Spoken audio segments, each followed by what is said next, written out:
What's up, everybody? It's great to see you again, and also great to be back with you again. Cam Smith with my man 𝗙𝐶 Johnson for a new edition of the By the Horns podcast, and you know, presented by Toyota. Toyota has more all-wheel drive and four-wheel drive vehicles than any other brand, so find yours and shine on. Toyota, let's go places.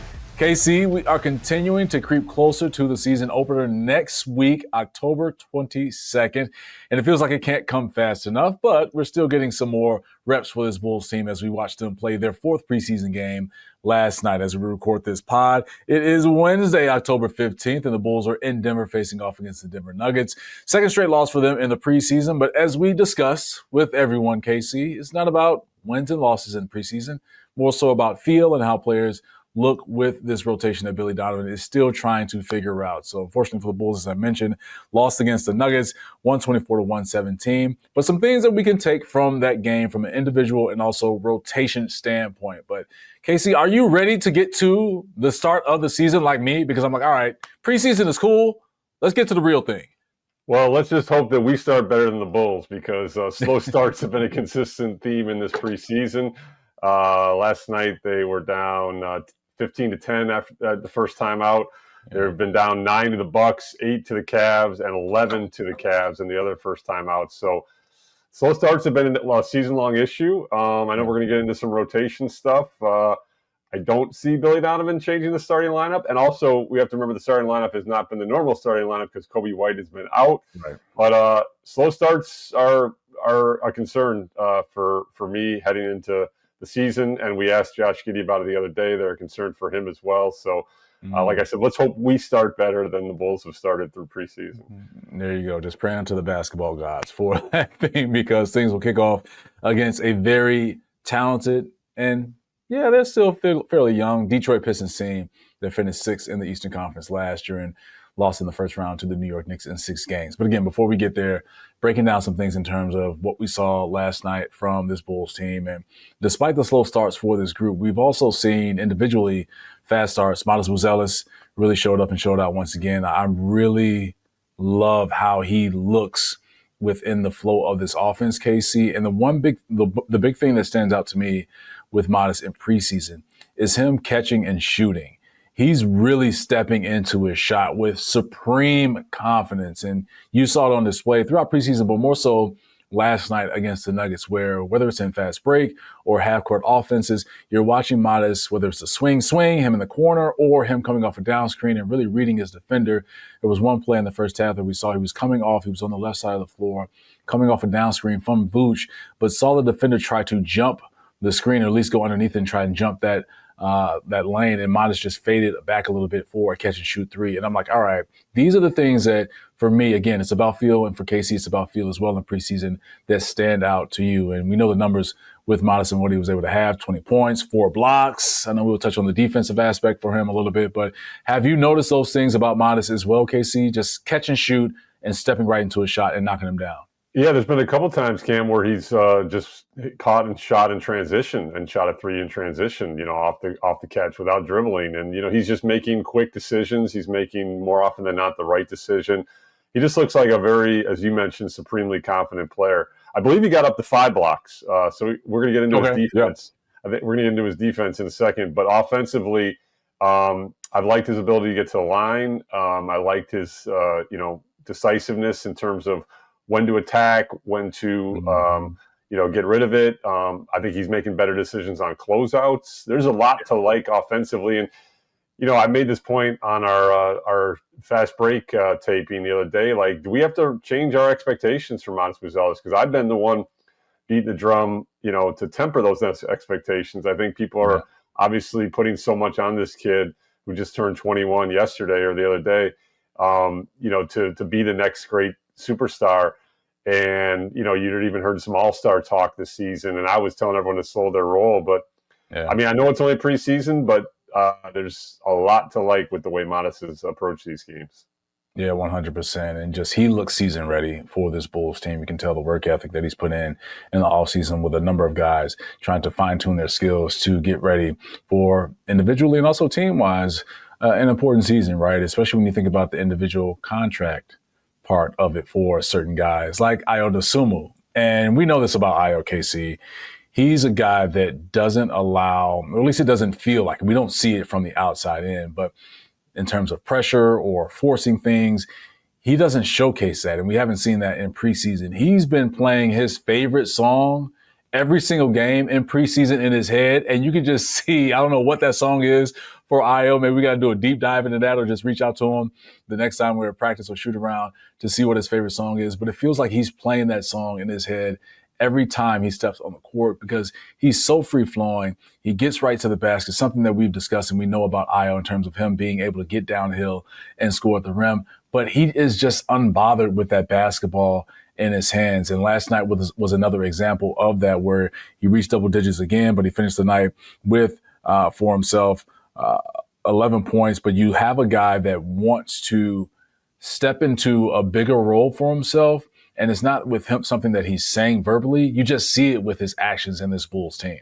Yeah, his ability to get downhill has been consistent throughout his tenure in the NBA, Cam. You know, what you hear from Billy Donovan and from Ayo himself is his decision-making while attacking has really, really improved. And I talked to Ayo about this. He said, you know, he used that time when he was rehabbing from that shoulder injury and surgery to really study his drives. And, you know, he's got the ability with his length, his athleticism, his speed. He's got great speed with the ball. He is one of the fastest dribblers in the league. But he said he used that time to really study his drives on film, because more often than not, but several times he would jump in the air with an attack and not really know where his next move was coming, and it lead to a turnover or kind of a desperate pass. And you're not seeing that as much, but you're still seeing him get to the rim pretty consistently, whether it's for a shot attempt, a foul, or a pass. So that's really what has stood out to me about Ayo. You know, beyond the fact that he's clearly recovered from the shoulder surgery, playing with no fear at all. I mean, just he's been in attack mode all season. You know, I think he's been the best player on the Bulls. I mean, I know Matas has had a very strong preseason, but I think with style of play and the way the Bulls want to play, Ayo's been in attack mode all preseason, and then defensively, I think he's improved a little bit with his screen navigation. So I don't know. I've been really, really impressed with him. He's not obviously going to start unless Coby is slowed at the start of the regular season. We're going to get into rotations in a little bit, but he's clearly going to be a prominent part of that guard rotation for Billy Donovan and his staff. Look, KC, you got a supporter in me when it comes to Ayo being the best player on this Bulls team preseason, what we've seen through 4 games. I heard you talk about it on your pod, and of course, the K.C. Johnson fast break, and, you know, something that CHSN tweeted out as well. And it was the quote, you saying that. And I'm like, yes, KC knows ball. He knows hoop, because when you look at it, it's not a hard decision to make on who is and has been the best player for this Bulls team in the preseason. It's been Ayo. And this is not to say that other guys have not played well, or that Ayo is maximizing who he is and everyone else is minimizing what the production has been in the preseason. But it is clear for someone coming off that shoulder surgery, but then also too, how he's matured in terms of how he's navigating coming off of screens, on catch and shoots in transition. And really, to your point, what you talked to him about and what they want him to get better at is finishing at the rim. And he's been able to do that. And so I think with Ayo, his added strength upper body wise, and also lower body too, when you attack the rim as a guard, has to be solid. But you're seeing that in terms of how he's able to navigate angles on some of those down screens and curls, getting to the basket and finishing. You know, some of those same foot, same hand layups that we see a lot of guys make in the NBA. Ayo has that down and really getting that up on a high angle to get over shot blockers and centers inside the paint that are lurking back and waiting for a shot block. But he has not really been in a position where he's been vulnerable. And that's impressive to me with watching Ayo not being vulnerable in the paint when he drives. I mean, so many guys will make a nice move, get into the lane, maybe come to a jump stop or leave their feet, and they don't have a decision. And so there might be a turnaround pass that ends up in a turnover, or it results into just a bad shot. But Ayo feels solidly on his mark when he attacks the lane. And it's just really refreshing to see, especially for Billy Donovan's team and for a guy, as you slot him into coming off the bench, big for that second unit, because we know this about second units, KC. You need to have someone that can pack a punch and really take the level of energy up on the offensive end, but also on the defensive end up for your team. And it's really been impressive to see from Ayo throughout these 4 preseason games. Yeah, I mean, again, Coby's obviously going to be starting whenever he gets fully healthy. Right. The plan and the expectation is for Coby still to be ready by that regular season opener. They're going to use the time between Thursday's preseason finale against Minnesota and the start of the regular season to ramp him up with contact practices.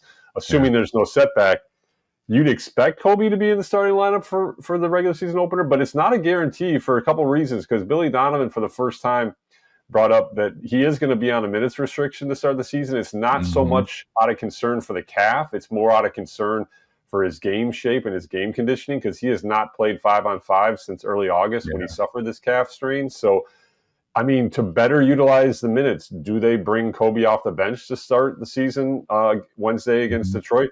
I don't know the answer to that yet. We're going to be parsing that over practice for the next, 5-6 days. Regardless, Ayo is going to be a prominent part of that guard rotation. Tre Jones is as well. So that to me is the four main guards between Josh Giddey, Coby White, Tre Jones, and Ayo Dosunmu.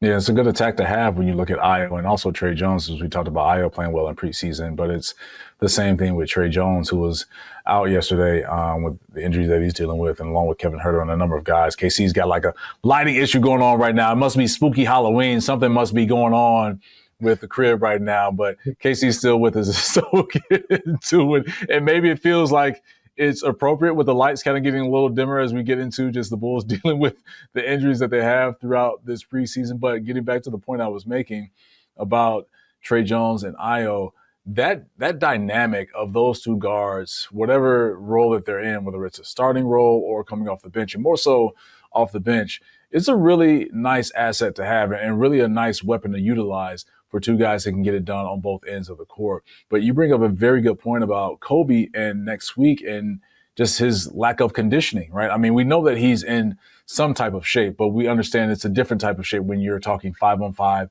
getting up and down. And let's keep in mind, everyone, this is the same Bulls team last year that was one of the higher paced teams in the NBA, still playing at that pace as well. And you're dealing with a calf strain with Coby White. And also we know Coby's game. He's a shooter. He's a guy that can stretch the defense and stretch the floor. So you're not trying to put so much pressure on that calf by playing the style of play and also expecting Coby to just jump right into the pool and be the guy that we saw last season, especially post All-Star. They have to bring him along very smartly and slowly with this team, because you don't want this to be a reoccurring calf injury for an extended season. We're talking 82 games for one of the best shooters and one of the best players that we've seen in this Bulls uniform in recent memory. But also when it comes to the Eastern Conference, I think we are both on the same page, KC, with Coby, that we think that he's going to have a big year for himself. But also you have to make sure you're bringing him along properly so it's not sped up and he's back sideline once again. Yeah, and I know that the Bulls and Coby are in lockstep on taking the long view on this. Again, Coby's going to want to be out there next Wednesday. And let's emphasize that is the current plan. He will be out there. It's just in what capacity in terms of game shape and how many minutes he plays remains to be seen. Again, the calf, from all accounts, is feeling fine. It's just the fact that he has not scrimmaged or played 5-on-5 since early August. But both Coby and the Bulls are taking a long view on his situation. I think they're playing it smarter. You don't want to mess with calf strains. You don't want to mess with lack of conditioning, because that can lead to other nagging injuries. And then you've got like a season where you're always dealing with something, and that's not what you want in a contract year or for how important he is to the Bulls' fortunes.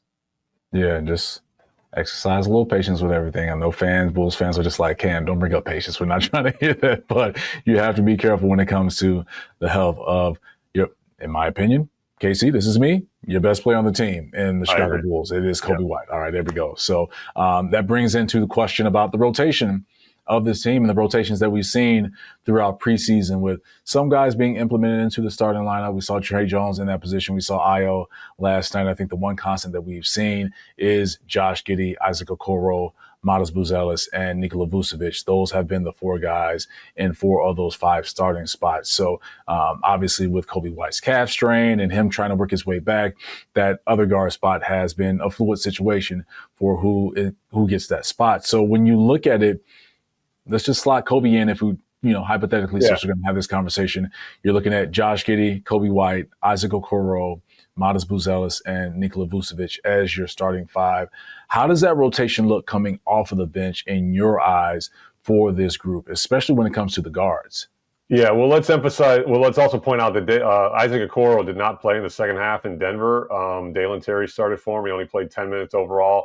The Bulls are off today. I have not heard word. I asked last night if there was an injury, and I was told that there was no word of that. But he didn't play in the second half for a reason. I was not in Denver, and the Bulls are off today, so we'll have more information on that. But that's certainly a situation to monitor, as is the fact that this is not like the most ideal preseason for the Bulls in the sense that they have not really been able to formulate their rotation beyond the fact that Coby's been out.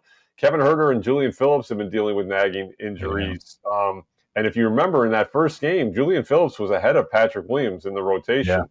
That quickly went by the wayside. And I think Patrick Williams actually has played pretty well since that first game. And taking advantage of that opportunity. So I assume he's going to be back ahead of Julian Phillips in the rotation. Huerter is going to be out there regardless whenever he's healthy because they need shooting. But that to me looks like that second five of Tre Jones, Ayo Dosunmu, Kevin Huerter, Patrick Williams, and Zach Collins. That would be my guess.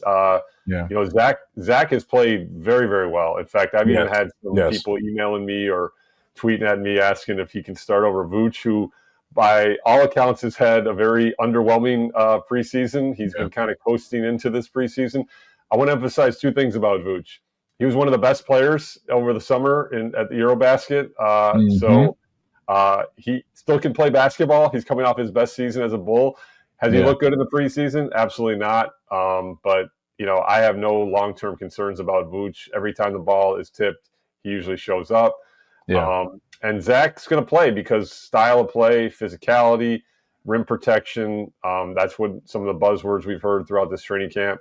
So I think he's going to play a decent amount, but he will be coming off the bench. So those asking if Zach Collins will be starting over 𝗦liche Vucevic, I do not see that happening. Let's just chill out on that. Don't try and grow that thing because it's not happening. And you talked about Vooch in Eurobasket. We know him, and I know him as just a double-double since he's put on that Bulls uniform. He's just been consistent with that. But this is year 15 for 𝗦liche Vucevic. So he understands that there's a certain style of play with preseason compared to the regular season, and he's going to ramp up and be a guy that can be relied on at that center spot. So that crowd, that trying to grow crowd, crowd that wants to have more of a voice on this thing with Zach Collins starting over Vooch, just kill it. It's not happening. And this is no disrespect to Zach Collins at all, because KC just mentioned how well he's played in preseason. And you saw how he played with his Bulls team since he came over during the trade last year, is that with his role off of the bench to provide that energy, that physicality, but also the rebounding as well, you need that from him. But I think the growing thing with Zach Collins is offensively with him stretching the floor a little bit on some pick and pops, some catch and shoots, and also being a guy that if you can throw the ball into the post and kind of work off of cuts when he has that basketball, he can turn and face and take a big off the dribble and get to the rim. And so that's what I love about Zach Collins and what he can bring to that. And Collins knows this, that, okay, you can sleep on my offensive game and you'll find me at the rim getting a dunk or a layup or an and one. And so he understands what his role requires of himself, and he just gets it done. And this is, again, a team and a coaching staff that wants to raise their profile on the defensive end, especially from a physicality standpoint. And so when I look at 𝗦cie h𝗁𝗶𝗹 and I look at Zach Collins, when I think physicality from that forward kind of big spot, those are the two guys and two names that really stand out for this Bulls team. And again, it's about complementing your starting group. You need to have guys coming in that second rotation or within that rotation to have your team not drop off in terms of defense or physicality, or even just take it to another level. And I think Zach Collins is for sure one of those guys. I'm really interested to see with Kevin Huerter how he slots into things coming off the bench, and how how his minutes look when you think of Ayo and Tre Jones. But these are all good things for Billy Donovan, like the good problems to have as a head coach, right? KC, it's like I have options there for guys that can be slotted in when it comes to my rotation. Yeah, when Huerter is fully healthy, to me, the nine slots are guaranteed. 𝗬𝗍, Coby, Isaac, Matas, and Vooch in the starting lineup. Tre, Ayo, Huerter, and Zach Collins in the reserves. And then the the swing player is the 10th man, whether it's Dalen Terry, Julian Phillips, Patrick Williams. Right now, I'd probably slot Patrick Williams in that role. So that to me is the 10-player rotation that you probably expect in the regular season opener if everybody's healthy. The thing, back to Zach for a second, the other thing about him is like he is similar to Vooch in the sense that you can run offense through him. He's a very smart player, sees the floor well, good passer. His big issue, moving past the injury woes that plagued his early part of his NBA career, which are, knock on wood, in the past, his big issue is foul trouble. He sometimes just gets out there and can't stay on the floor. He had 4 fouls in limited minutes in Denver. If he can stay out of foul trouble, I think you might see him play a few more minutes than he did last year coming off the bench. So I know that they really, really value him, and in terms of his physicality and his rim protection, that slots exactly into what they're trying to do defensively this season.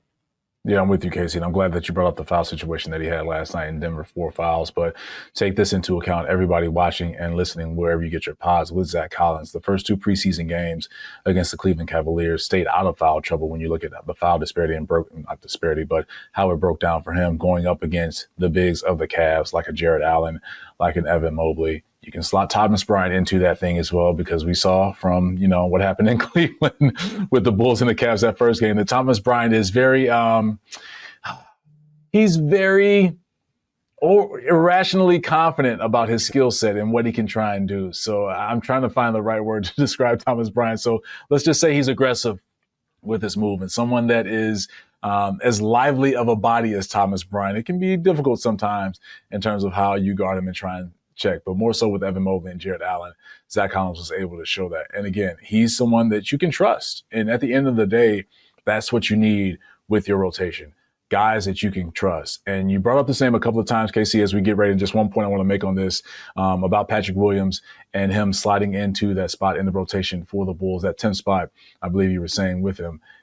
He, as we talked about with Mod, is stepping into a shot and, being supremely confident. I'm seeing that with P. Will a little bit. And I was watching that last night. A lot of catches, shoots in the corner, some from the wing, from distance too, and also taking guys off the dribble for some and ones. I'm like, oh, okay, P. Will. I see what's going on now. Okay, maybe, hopefully, the light has fully turned on for Patrick Williams. But I know it's preseason, everyone. But still, there's something you can take for how he is approaching the game and how he's really picking his spots to be an impact for Billy Donovan's team. Yeah, 2 things that stand out to me, 3 things that stand out to me about Patrick Williams is that his decisiveness, he's making very good decisions. Again, his decisions to attack closeouts has been really, really notable. Number 2, it's clear, and he's talked to us about this, it's clear he's very comfortable with his body. He made a concerted effort to lose weight, he said. Now, he's slimmer, but he feels stronger because he really worked on his physique in terms of like getting stronger while also shedding some pounds. So it's like lean muscle. He wouldn't tell me his weight. I asked for it. But he's talked about how he feels better physically. So that's translating to confidence on the court. And then lastly, I mean, we've all seen these flashes before. It's just obviously with him, it has to be the consistency piece. He is so talented, so physical, has shown multiple times he can make a 3-pointer. He can guard a good player. You got to do it on a nightly basis. He knows this. The Bulls know this. And, he's going to get that opportunity in a pretty prominent bench role, and it's up to him to run with it. Yeah, final dress rehearsal for the Chicago Bulls will be tomorrow night as we record this pod on Wednesday, October 15th, and they're going to face off against the Minnesota Timberwolves at the United Center. Casey, is there anything that you're looking for in the final preseason game before things kick off officially next week for this Bulls team? Well, I mean, the first obvious one is the health. Like, does 𝗪cie Hi:𝗁𝗶𝗃 play? Does Kevin Huerter play? Does Julian Phillips play? That's the big piece, number 1. And number 2, what did we hear immediately from Billy Donovan on media day? He's been hammering this statistic where opponents took 4 more field goals than the Bulls last season, and they've been trying to close that shot discrepancy. It hasn't happened. And so can they take care of the basketball? Can they crash the offensive glass? They've done a pretty good job of getting the line throughout the preseason. It dipped a little bit last night, but throughout the first 3 games, they were pretty good getting the line. But, it's a math problem. Previously the math problem with the Bulls was, the shot profile. They would always be outshot from 3-point range. They fixed that last season. Now the next step is closing that field goal attempt discrepancy. And it was a huge point from the jump, and through 4 games, it has not played out. So can they try to clean that up as they get closer to the regular season? Yeah, it's another good test, too. I mean, I'm not sure on what the rotations will be for Minnesota's head coach, Chris Finch, with his team and his starting group and guys off of the bench with the final preseason game for this Bulls team. Obviously, everyone wants to ramp up and get themselves healthy enough to the point where they start the season off and hitting the ground running. And it's the same thing for the Minnesota Timberwolves, especially in the tough Western Conference. But it's a great final dress rehearsal for this team against a team in Minnesota that will be physical, that will put pressure on you when they attack the rim and also off of the dribble, with Anthony Edwards and the players that they have on that team, but also from a big standpoint, right, with Rudy Gobert and the people that they have there. So you have to understand that when you face off against this group, it is a great practice run before you face off against Detroit for the season and home opener next Wednesday, 𝗪C. It's coming fast. Here we go. Man, let's go. You got me hyped up right now, 𝗪C, because as I think about October 22nd, I'm like, all right, I know that the Bulls are going to set it out in terms of the pregame things. We're going to have that on CHSN for Bulls Countdown Live with yourself, myself, and Kendall Gill. So that's going to be fun. Of course, it's going to be a lot of activations going on within the East Atrium where we're going to be doing our show. But then there's going to be a lot of build up with that. I mean, I think that's always the cool thing about season openers, especially the home openers for the Bulls, is that you get all the spectacles, right? You get all of the, the flames flying up and the guys, everybody on the roster being introduced and the red carpet effect. So it's going to be really cool. And it's also going to be against a really good opponent in the Detroit Pistons. So with this team that understands what the Eastern Conference is open for a certain amount of teams as it is, this is a great opportunity to really put to test what you've worked on in training camp and in preseason, which is your physicality against the Detroit Pistons, who is a very physical team, like old school Pistons and how they approach that. But then also your on-ball pressure with this group of how you can be able to stop guys from just those straight line drives. Because that Cade Cunningham is one of the lethal players, young players in the NBA. So it's going to put a lot of things to the test for this Bulls team, 𝗪C. Absolutely. And yeah, as you mentioned, not a bad opponent for the last preseason game when most coaches do get a little more into the regular rotation. So you'll probably see Anthony Edwards for maybe one more extended run Thursday night. And then, they'll take Friday off. They got Saturday, Sunday, Monday, Tuesday to prepare for that Wednesday opener. And, Detroit's in one of those conversations for a team. Can they take a jump? I mean, the East is wide open. And the 2 teams people are pointing to as taking a jump are Orlando and Detroit. They've got a serious-minded coach in J.B. Bickerstaff. They've got a legit All-NBA player in Cade Cunningham, and they've got size up front. So, these tests are not going to be easier for the Bulls, and I'm excited to see how they respond. Yeah, we're all excited to see how the Bulls will be able to respond October 22nd. But we got a season preview for the Bulls coming your way on October 20th on Chicago Sports Network. Myself, 𝗪C Johnson, Kendall Gill will all team up and get you ready for the 25-26 season for this Bulls team. But we got one more preseason game going down tomorrow night at the United Center against the Minnesota Timberwolves.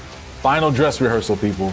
Then it gets really real next week for the NBA season with this Bulls team and their opener on October 22nd. But that'll do it for this edition of the By the Horns podcast.